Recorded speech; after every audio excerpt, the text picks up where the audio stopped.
đẩy lên không xuống không xuống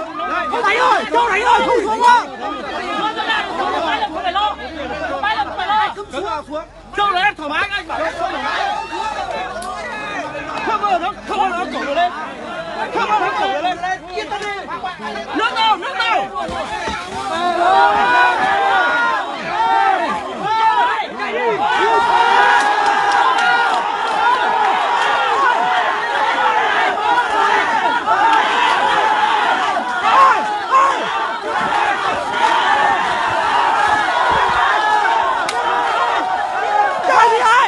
chơi gì ơi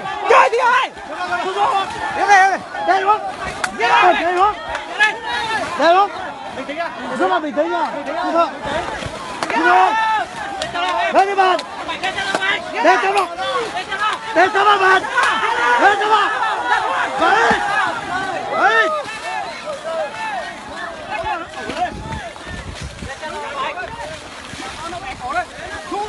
thu một cái nè xuống em không vào lấy ca lên ơi quỳ xuống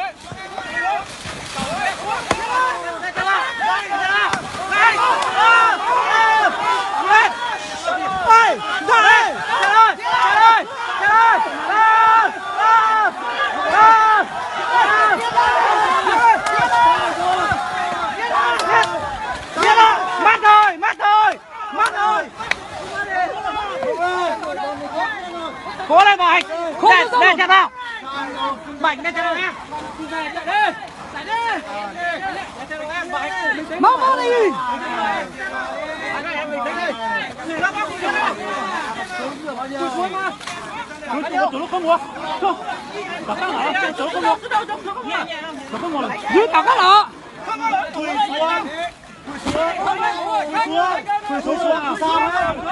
cúi xuống sao hết vừa mắt đi nó vào đây rồi quỳ xuống đi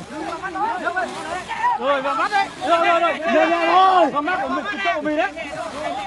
đừng trâu ra bây giờ đấy đúng rồi quỳ xuống đây cảnh ơi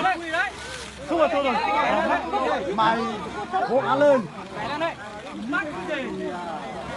còn lâu thì alo đấy mà đấy đúng rồi cái nước thì mít đây không sao đâu mày ơi quỳ thoải mái này quỳ thoải mái này cho ăn lên bằng địch đi luôn lên bằng địch đi luôn tuổi gì lên này lên vào mắt này